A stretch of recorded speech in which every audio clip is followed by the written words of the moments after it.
आपको ऑस्ट्रेलिया के एक छोटे से शहर टेंटरफील्ड की ओर ले चले, जहां धूप इतनी तेज होती है कि जमीन फटने लगती है और हवा में यूकेलिप्टस की गंध भरी होती है।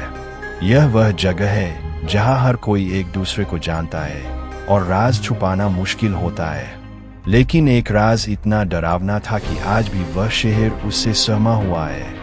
यह कहानी है कैथरीन नाइट की, एक ऐसी औरत जिसका नाम सुनकर ही लोगों की रूह कांप जाती है। कैथरीन हमेशा से एक राक्षस नहीं थी, या कम से कम लोग ऐसा मानते हैं। वह एक ऐसे परिवार में पैदा हुई थी जहां हिंसा आम बात थी। उसका पिता एक क्रूर आदमी था, उसकी माँ एक छाया की तरह, और कैथरीन एक ऐसे घर में पली बड़ी जहां प्यार और दर्द एक गांठ की तरह गुंथे हुए थे। जब वह किशोरी हुई तो उसमें कुछ गहरा गड़बड़ होने के संकेत दिखने लगे। वह जंगल में घूमती और खून से सने हाथों और एक अजीब सी मुस्कान के साथ लौटती। जानवर गायब होने लगे, बिल्लियां, कुत्ते, यहाँ तक कि मवेशी भी। जब उनके अवशेष मिलते तो वे खाल निकाले हुए, कटेफते और ट्रॉफी की तरह लटके हुए होते। गांव वाले फुसफुसाते, लेकिन कोई भी उसका सामना करने की हिम्मत नहीं करता। उसकी आंखों में कुछ ऐसा था, कुछ ठंडा और गन्नापूर्ण, जो लोगों को डरा देगा। जैसे जैसे वह बड़ी हुई, उसके रिश्ते तबाही का सिलसिला बन गए। उसने 3 बार शादी की और हर शादी हिंसा में खत्म हुई। उसके पति पीट पीट कर भाग गए, इतने डरे हुए कि उन्होंने कभी उसके अत्याचारों के बारे में बात नहीं की। लेकिन उसका आखिरी साथी जॉन प्राइस अलग था। वह एक कोमल आत्मा था, एक मेहनती आदमी जो सोचता था कि वह उसे बदल सकता है। उसे नहीं पता था कि कैथरीन बदलने के बाहर थी। जिस रात यह हुआ, शहर में एक अजीब सी खामोशी थी, वैसी खामोशी जो आपकी रूह को झकझोर देती है, मानो दुनिया खुद अपनी सांस रोके हुए हो। जॉन ने आखिरकार उसे छोड़ने का फैसला किया। उसने अपना सामान पैक किया, उसके हाथ कांप रहे थे, और उसने कैथरीन को बताया कि सब खत्म हो गया है। कैथरीन ने न चिल्लाया न रोया, वह बस मुस्कुराई, एक ऐसी मुस्कान जो उसकी आंखों तक नहीं पहुंची।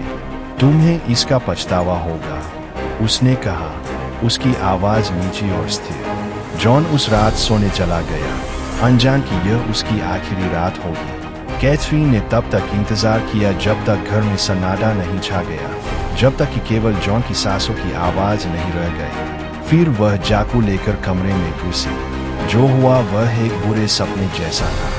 उसने जॉन को 37 बार चाकू मारा, हर बार के साथ उसका शरीर खून से सराबोर होता गया। लेकिन कैथरीन का कहर अभी खत्म नहीं हुआ था। उसने जॉन के बेजान शरीर को रसोई में घसीटा, और वहां उसने अपना काम शुरू किया। एक कसाई की तरह उसने जॉन की खाल उतारी, उसके मांस को हड्डियों से अलग किया, मानो वह कोई जानवर हो। उसने उसकी खाल को मांस के हुक पर लटका दिया।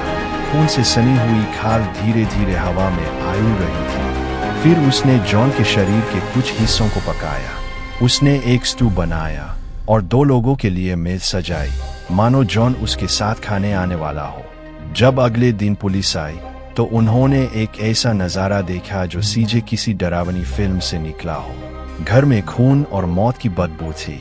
जॉन की खाल एक भयानक पर्दे की तरह लटक रही थी और स्टू चूल्हे पर गर्म था। कैथरीन शांति से लिविंग रूम में बैठी थी, उसके हाथ खून से सने हुए थे और उसके चेहरे पर एक अजीब सी संतुष्टि थी। कैथरीन नाइट को गिरफ्तार कर लिया गया और वह ऑस्ट्रेलिया की पहली महिला बनी जिसे उम्र कैद की सजा सुनाई गई। लेकिन टेंटरफील्ड शहर उसे कभी नहीं भूला। आज भी लोग कहते हैं कि रात में जंगल से जॉन की चीखें सुनाई देती है। और अगर आप कैथरीन के पुराने घर के पास जाने की हिम्मत करें तो शायद आप उसकी छाया को देख सकते हैं, अभी भी इंतजार कर रही, अभी भी भूसी, उस जमीन को सताती हुई जिसे वह कभी अपना घर कहती थी।